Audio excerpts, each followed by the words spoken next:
Bismillahirrahmanirrahim. Assalamualaikum warahmatullahi wabarakatuh. Alhamdulillah kita dapat berjumpa di alam maya ini untuk cikgu meneruskan PDPR. Ya, kita tidak dapat berjumpa bersua muka, tetapi kita dapat berjumpa di alam maya untuk cikgu meneruskan pembelajaran kita pada hari ini. Okay, sebelum cikgu meneruskan, cikgu mengucapkan selamat Hari Raya Aidilfitri.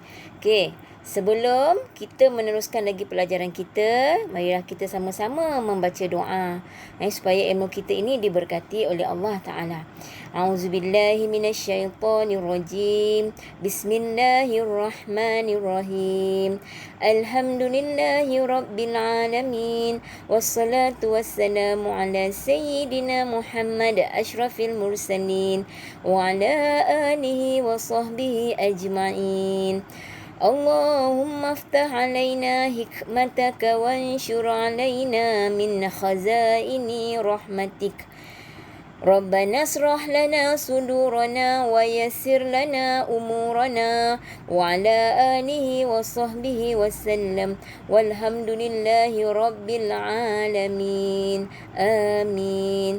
Okey, hari ini cikgu akan mengajar perkara ibadat di dalam pelajaran yang ketiga, iaitu yang bertajuk wuduk. Okey, pelajaran yang ketiga yang bertajuk wuduk. Okey, apa itu wuduk anak-anak? Okey, selalu kita cikgu ada sebut sebelum kamu nak menunaikan solat asar, pergi ambil air wuduk dulu. Ataupun cikgu akan cakap, pergi ambil air sembahyang dahulu, baru boleh solat asar. Okey, apa itu wuduk? Okey, cikgu baca di sini. Erti wuduk ialah membasuh atau menyapu anggota yang dimulakan dengan niat. Okey, yang selalu kamu ambil sembahyang tu, kita basuh muka 3 kali, basuh tangan, pergelangan tangan, basuh telinga. Itu ialah mengambil wuduk. Okey, apa itu wuduk? Iaitu membasuh atau menyapu anggota yang dimulakan dengan niat. Okey. Bagaimana wuduk yang sempurna? Okey, di sini cikgu akan terangkan. Wuduk yang sempurna iaitu kita hendaklah menyempurnakan fardu wuduk, sunat wuduk mengikut syarat dan tertib, serta meninggalkan perkara yang makruh. Okay, cikgu ada pembetulan kat situ. Syarat patutnya ada titik 3. Cikgu tertinggal titik dia. Okey. Apa itu wuduk yang sempurna? Iaitu kita melakukan ataupun melaksanakan ataupun menyempurnakan fardu wuduk. Okey, nanti lepas ni kita akan belajar apa fardu wuduk, apa dia sunat wuduk, dan apa dia perkara-perkara yang makruh ketika berwuduk. Okey anak-anak, di sini cikgu akan menjelaskan fardu wuduk ada 6. Fardu wuduk ada 6. Apa dia? Yang pertama, berniat. Okey, ingat anak-anak, niat wajib kita buat. Okey, ketika kita ketika kita membasuh muka, kita menadah air, kita dah baca, dah niat dah. Sengaja aku mengangkat hadas kecil kerana Allah Ta'ala. Kita basuh muka kita. Itu adalah niat. Kalau nawaitu rafa'al hadasil asghari lillahi ta'ala, itu adalah lafaz. Niat dalam bahasa Melayu, kita niat di hati, sengaja aku mengangkat hadas kecil kerana Allah Ta'ala. Itu yang pertama. Yang kedua, membasuh muka. Membasuh muka sebanyak 3 kali. Basuh muka dengan rata sebanyak 3 kali. Yang ketiga, iaitu membasuh tangan hingga siku. Yang keempat, menyapu kepala. Yang kelima, membasuh kaki hingga buku lali. Dan yang keenam, tertib. Jadi daripada niat yang pertama sampai yang kelima itu kita kena tertib, kita kena susun. Okey, jadi fardu wuduk ini adalah wajib kita buat. Kalau tertinggal salah satu, wuduk kita tidak sah. Kalau kita solat kita pun tidak sah. Jadi fardu wuduk ni adalah sangat penting, wajib dilaksanakan sebelum menunaikan solat. Okey. Fardu wuduk ada 6. Okey. Di sini cikgu akan terangkan apa itu sunat wuduk. Okey, sunat itu adalah perkara yang digalakkan untuk kita melaksanakan agar mendapat pahala. Tetapi tidak berdosa jika kita tinggalkan.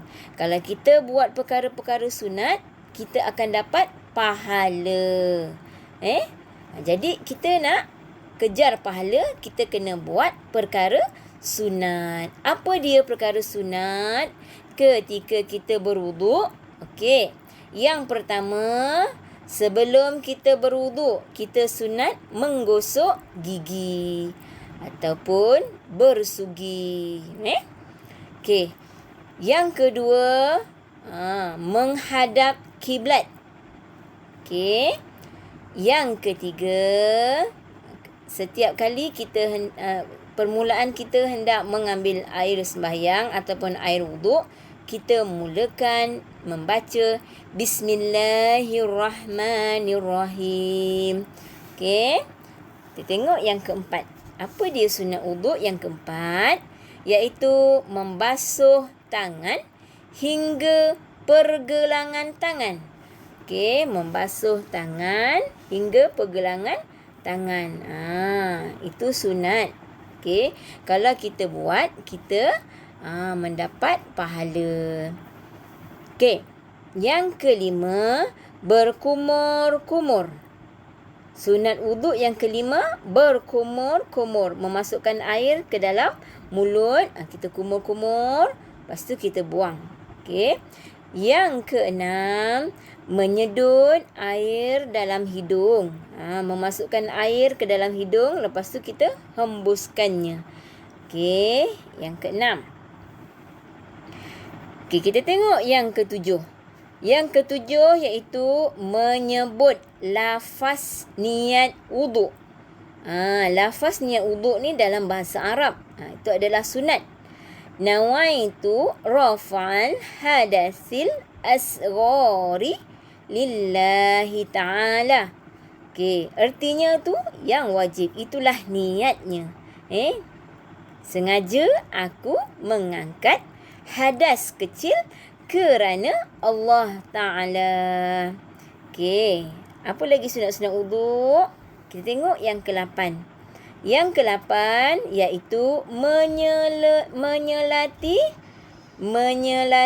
air di celah jari tangan dan kaki. Ni di celah. Ni sunat ni. Di celah-celah jari, tangan dan kaki. Kita basuh, masukkan air di celah-celah ni. Okey. Yang ke-9, menyapu sebahagian kepala. Menyapu sebahagian kepala. Sunat. Yang ke-10, membasuh telinga. Okey. Yang ke-11, menyelati air ke janggut yang tebal. Itu bagi orang lelaki yang mempunyai janggut. Basuh janggutnya tu, selati dengan air. Biar air masuk ke janggut. Okey. Yang ke-12, mendahulukan anggota sebelah kanan. Okey. Apa-apa yang kita buat untuk mengambil air wuduk, mulakan dengan belah kanan dulu. Okey. Yang ke-12. Okey, kita tengok seterusnya. Sunat wuduk yang ke-13, iaitu membasuh anggota wuduk 3 kali. Membasuh anggota wuduk 3 kali. Yang ke-14, berturut-turut, iaitu tidak lama terpisah antara keadaan selepasnya. Maksudnya kita melakukan tu berturut-turut. Jangan lama-lama. Lama-lama, contohnya kalau kita nak basuh tangan. Tangan basuh, lepas tu biar. Lepas tu basuh lagi. Jangan lama-lama. Maksudnya kita berturut-turut. Okey. Yang terakhir sekali, sunat wuduk yang ke-15, iaitu berdoa selepas berwuduk. Okey. Itu dia pelajaran yang cikgu terangkan pada hari ini mengenai wuduk dalam pelajaran yang ke-3. InsyaAllah pada minggu yang akan datang, minggu hadapan, cikgu akan sambung tajuk wuduk ini berkenaan tentang perkara yang membatalkan wuduk, dan perkara yang makruh ketika berwuduk. Okey, anak-anak, cikgu harap faham penerangan cikgu ini. InsyaAllah moga-moga kita dapat bersua muka dengan izin Allah Ta'ala. Cikgu akhiri dengan wabillahi taufik wal hidayah. Assalamualaikum warahmatullahi wabarakatuh. Jumpa lagi. Assalamualaikum.